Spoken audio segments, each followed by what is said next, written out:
On October 1st, 2017, which was very recent, there were normal, happy people having the time of their lives at a country music festival. Jason Aldean was beginning to play. 37 floors above them in the hotel at Mandela Bay, a man with 48 guns, a dozen of them altered.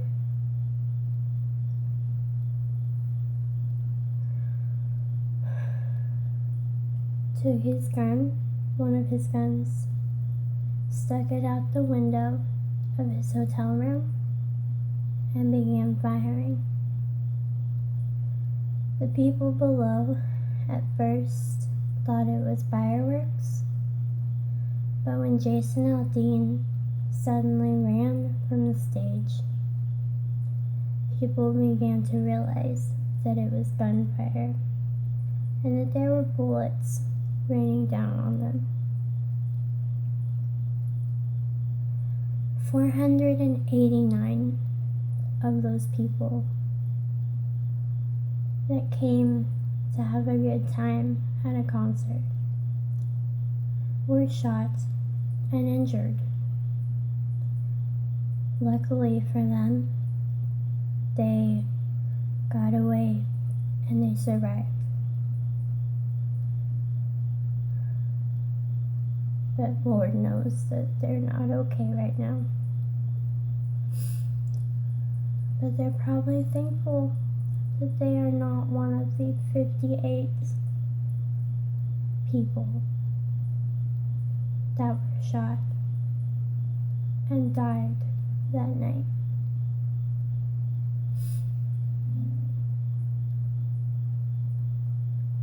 I know this, I'm far away from Las Vegas and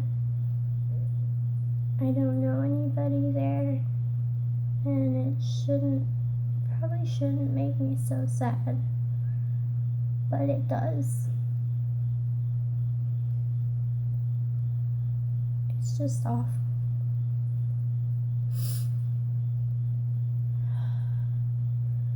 The man who committed this crime, this awful mass shooting, which news headlines are calling one of the biggest mass shootings in modern history, the next biggest being the Pulse nightclub shooting in Orlando, which killed 49 people and injured 50. That was last year, 2016. The man who did this, Stephen Paddock, after he committed this atrocious crime, he committed suicide.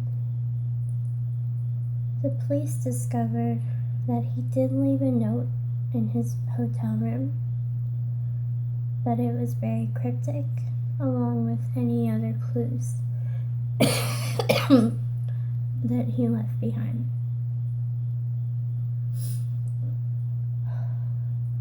So they're having troubles figuring out why he did this. They did not find a manifesto or a suicide note.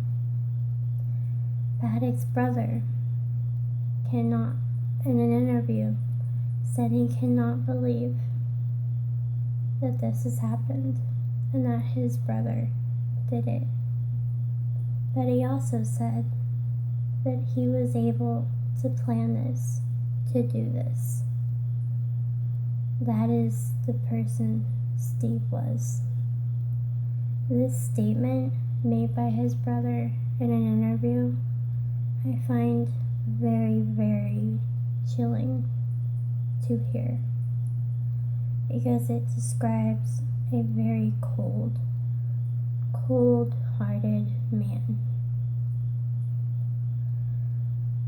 And the kind of sad life this man had to live. Not only for his own brother to describe him so coldly, but to commit this crime. I don't feel bad for him, and I hope that he is in a place that he will have to pay for what he's done. But I do feel sorry for him.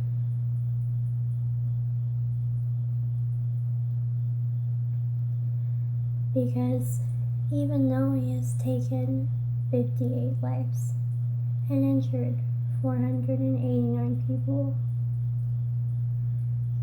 he will never take away the fact that in the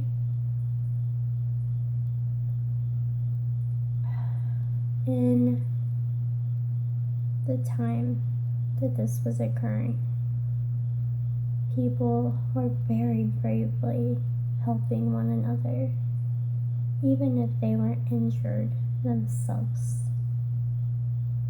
People from outside Mandalay Bay came to help. People with no medical expertise, like a cab driver who drove a lady to the hospital. No hesitation. We're helping. And it didn't matter who you were, what gender you were, what color your skin was, whatever. It didn't matter.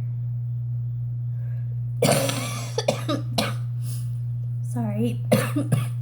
In that moment, all that mattered was helping each other in this horrible tragedy. And as horrible as this tragedy is, that is the one thing that I find amazing.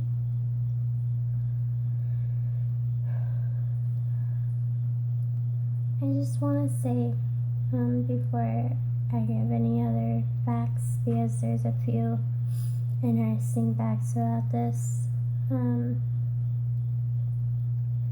that I really feel for everyone involved in this tragedy, for the families of the dead victims, and for the injured victims and their families, for Las Vegas, and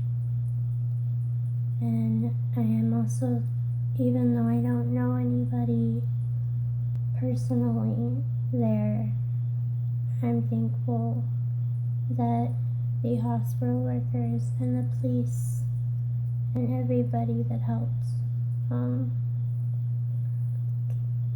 cared enough to help and worked very hard to help. And I'm thankful that we have those kind of people still around, because obviously we also have very evil people around. There were a few interesting facts when I did my research. Stephen Paddock's father, Benjamin Hawkins Paddock, was a veteran criminal. He was on the FBI's most wanted list, and this list described him as being diagnosed psychopathic.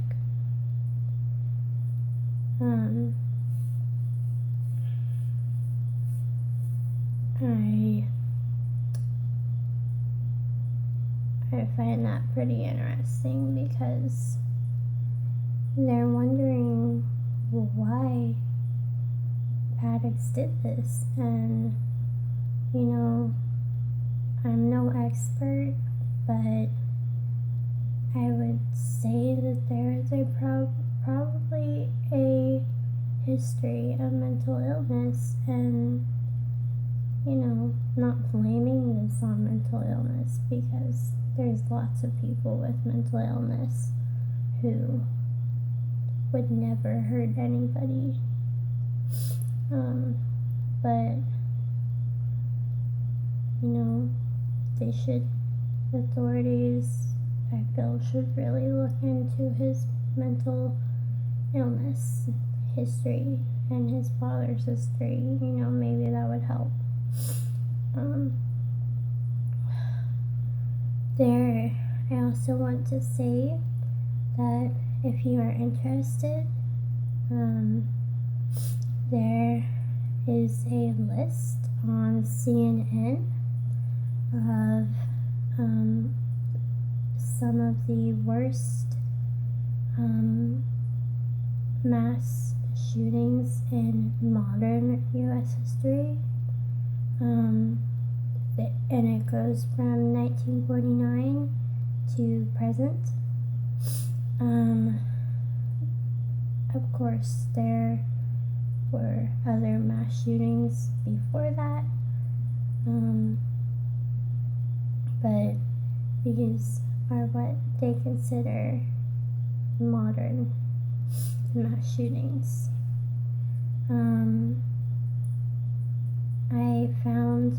I already told you about the Pulse nightclub shooting. It was the second biggest one that I found in my research, but there was also a third biggest one at Virginia Tech in Virginia. A man named Sung Chow, I think I'm saying his name right, killed 32 people, and there was an undetermined amount of injured people in that shooting. There is also a list of the victims of the Las Vegas mass shooting.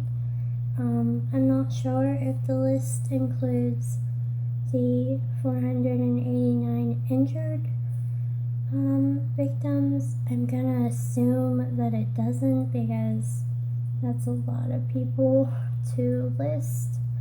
But if you're curious about that, I'm sure that you could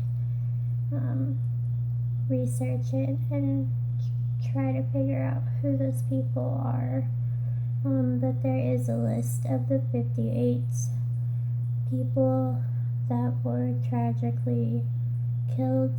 I thought about listing their names in this video, but I thought it would just be easier to put the link from USA Today down below. So check that out because I feel like it's important to recognize those victims. If you enjoyed this video, I know it's not super great because I'm new at this, but I'm trying, so that counts. But anyways, if you enjoy this, I'm thinking of making this part of a series where every Sunday I either talk about what I'm gonna call this series real life horror. So every Sunday I'm either going to talk about some tragedy, murder, whatever that has occurred, and or I'm going to on Sunday start a series called Real Talk, and I'm just going to talk about things that I feel are important. So I got plans, guys, and I'm not gonna let this channel go. I'm not very good at this, but I'm going to do my best. And I really hope that you enjoy it. So stay real and stay fantastic.